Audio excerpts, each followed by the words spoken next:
दोस्तों नमस्कार, आदाब। आप देख रहे हैं ऑनलाइन भारत टीवी। दोस्तों, इंडिया गठबंधन या एनडीए गठबंधन, इसमें से किसी की सरकार बने, लेकिन कुछ बातों पे ध्यान दीजिए, कुछ बातों को समझने की कोशिश करिए कि चुनाव से पहले जिस तरह की भाषा, जिस तरह की बात एनडीए के पार्टी जैसे नरेंद्र मोदी, अमित शाह और बीजेपी के जितने भी नेता थे, जिस तरह की बात कर रहे थे, अब अब देखिए मामला कैसा है कि भाई उन्हीं लोगों के साथ गठबंधन करने के लिए मजबूर है, क्योंकि सरकार चलानी है। आज प्रधानमंत्री नरेंद्र मोदी शपथ प्रधानमंत्री का शपथ लेंगे, ठीक है, बन जाए सरकार नरेंद्र मोदी की, उसमें कोई दिक्कत नहीं है। इंडिया गठबंधन की बने या बीजेपी की बने, लेकिन सरकार तो बननी ही है। लेकिन इससे उलट दोस्तों कुछ बात यह है कि जिस वक्त नरेंद्र मोदी अपने भाषणों में ये कहते थे कि अगर इंडिया गठबंधन जीत जाएगी, ये इंडी गठबंधन वाले अगर जीत जाएंगे तो सारे महिलाओं के मंगलसूत्र लेके मुस्लिमों को दे देगी, गाय भैंस तक मुस्लिमों को दे देगी, मतलब इस तरह की बात करते थे, ध्रुवीकरण की बात करते थे। लेकिन आज टीडीपी, कहानी सुनिए टीडीपी की, जो चंद्रबाबू नायडू का जो टीडीपी है पार्टी, अब देखिए टीडीपी चंद्रबाबू नायडू अपने प्रदेश में किस तरह से मुसलमानों को क्या क्या दे रहे हैं, उसको पहले सुनिए और देखिए कि क्या क्या मुसलमानों को दे रहे हैं और भाजपा अब क्या करेगी, देगी कि नहीं देगी। जैसे हर 50 साल के उम्र के अधिक मुस्लिम जो है, वृद्ध मुस्लिम जिसको माना जाता है, वृद्धावस्था वाले 50 साल से ऊपर हर मुसलमानों को पेंशन देगी टीडीपी। दूसरा, ईदगाह और मस्जिद के लिए हर शहर में जमीन आवंटित करना होगा, आवंटित करेगी। टीडीपी पार्टी ने चुनाव से पहले ये घोषणा किया था, उसके घोषणा पत्र में है कि क्या क्या वो करेगी मुसलमानों के लिए। हर 50 साल से ऊपर के मुस्लिमों को पेंशन दिया जाएगा, हर शहर में कब्रिस्तान और ईदगाह के लिए जमीन आवंटित की जाएगी।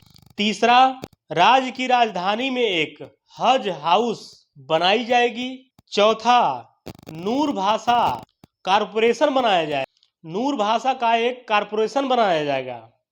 पांचवा, मुस्लिमों को 5 लाख रुपए का लोन दिया जाएगा, वो भी ब्याज मुक्त, बिना ब्याज के सरकार 5 लाख रुपया हर मुसलमानों को बिजनेस, धंधा, नौकरी के लिए, अपने जीवन स्तर को उठाने के लिए दिया जाएगा सहयोग के तौर पे। छठवां देखिए, 10,000 रुपये हर इमाम को दिया जाएगा, और जो मुअज्जिम, इमाम मतलब मस्जिद में जो नमाज पढ़ाते हैं, और मुअज्जिम जो आज़ान बोलते हैं उसको मुअज्जिन बोला जाता है, मुअज्जिन को 5,000 रुपया और हर इमाम को 10,000 रुपया ये दिया जाएगा।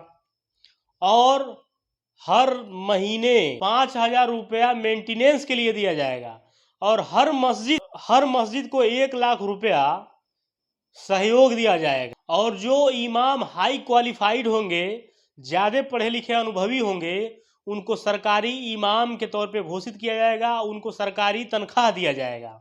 अब चलिए आगे बढ़िए, देखिए क्या करते हैं। सातवां, हर मस्जिद को हर महीने देख रेख के लिए पैसे दिए जाएंगे।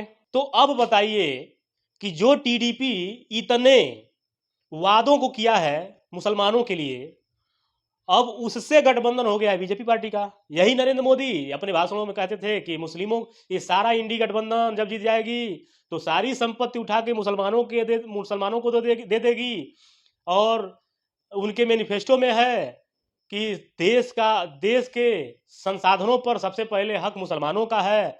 इस तरह की बात किए, इस तरह से चुनाव प्रचार किए, उसके बाद भी इनको बहुमत का आंकड़ा से कोसों दूर मिला। लेकिन अब मजबूरी है, सरकार चलानी है, तो टीडीपी और नीतीश कुमार आरजेडी को, जेडीयू को साथ मिलाना है। अब सोचने वाली बात यह है कि क्या नरेंद्र मोदी सरकार अगर बना लेते हैं तो टीडीपी जो अपने राज्य में मुसलमानों के लिए इतना आरक्षण दे रही है, हाँ, उसके बाद से 4% आरक्षण की बात है कि मुसलमानों को 4% की आरक्षण दी जाएगी, तो क्या नरेंद्र मोदी जो सिर्फ मुस्लिमों के लिए इतना करने वाले नेता हैं, चंद्रबाबू नायडू, उनको अपने साथ लेंगे क्या सरकार चल पाएगी, क्या सरकार बन पाएगी, अब देखने वाली बात होगी। वहीं पर अखिलेश यादव नीतीश कुमार के शायद संपर्क में हैं, फोन कर रहे हैं, बार बार उनसे इंडिया गठबंधन में मिलाने की बात कर रहे हैं। वहीं पर महाराष्ट्र से ये खबर आ रही है कि उद्धव ठाकरे के पक्ष में संपर्क में एकनाथ शिंदे के कई सांसद हैं, 5 से 6 सांसद हैं, वो भी संपर्क में है। तो बताइए सरकार क्या एनडीए गठबंधन की बन पाएगी? नरेंद्र मोदी उसके प्रधानमंत्री होंगे?